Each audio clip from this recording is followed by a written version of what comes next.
okay, you are single and you want to be married like yesterday. Like, come on, everyone's Preach it.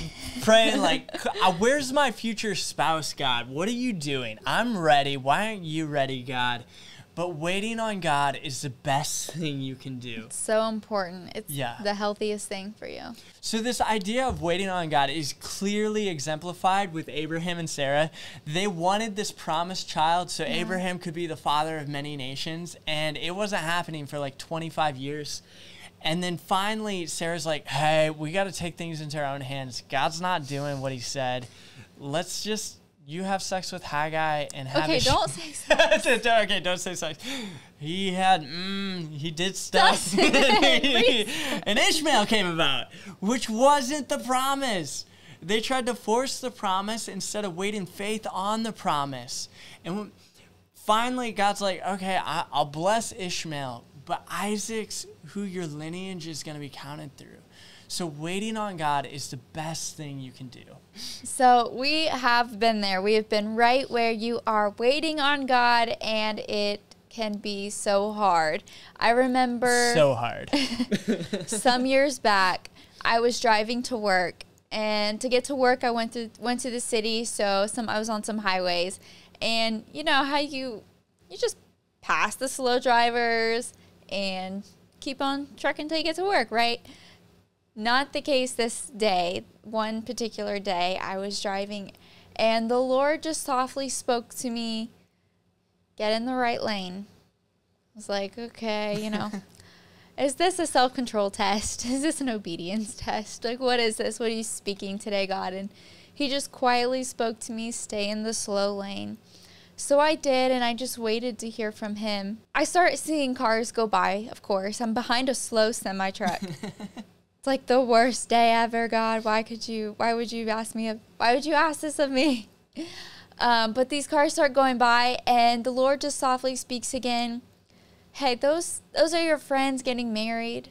Those are your friends getting homes. Those are your friends having kids. And I just don't have you in that season yet. You're in the slow lane.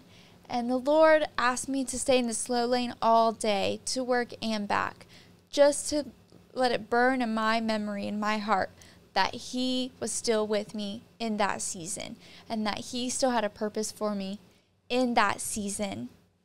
So I just wanted to encourage you that he does have a purpose for you in this season, and he is still there. He is still with you, and he knows where he has you, and he is going to lead you on the right path. Follow him. Yeah, and no one wants to be in the slow lane in life. Like, oh my gosh, God, why am I in the slow lane? It's out of God's goodness that you're in that lane. Your friend's timing is not your timing. And God's so much wiser in that, because if we were to meet like 5 years before we got married, like, we wouldn't have liked each other. God was forming in me the character to lead my future family, to lead my future wife. I was so timid and passive in life. Like, I needed that season to mature and develop. And so did you. Like, okay. Yeah, I did. And so I give one example of the time I tried to force the promise instead of wait in faith. So I graduated from college, and there was so much cultural expectation, like, hey, you got a job, now get married, raise a family, buy a house, all those things. And I was like, I started dating this lady, and on the inside, I knew it wasn't right, but I felt so much pressure to get married. And I forced it, and we got engaged. And like 3 months later, we broke it off, and it led to a lot of heartbreak, and a lot of healing had to happen because I rushed the process. Yeah, rushing the process so much can really muddy the waters. Yeah. And make it really hard, because if you have a connection with that person, then that makes it harder to hear God's voice. If you have a premature connection, a physical connection that should be saved for marriage, that makes it so much harder to connect with God, because you're connected to the person. Your decision is going to be based out of that connection with that person rather than what God is speaking to you. So don't rush it. Don't let the waters get muddied.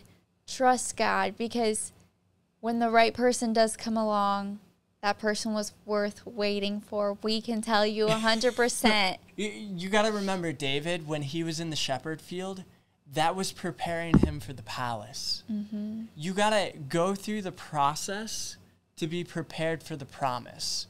It's in God's goodness of waiting in the wilderness is worth it because it's preparing your heart to carry the blessings that God has over you. We just wanted to encourage you guys because we've been there.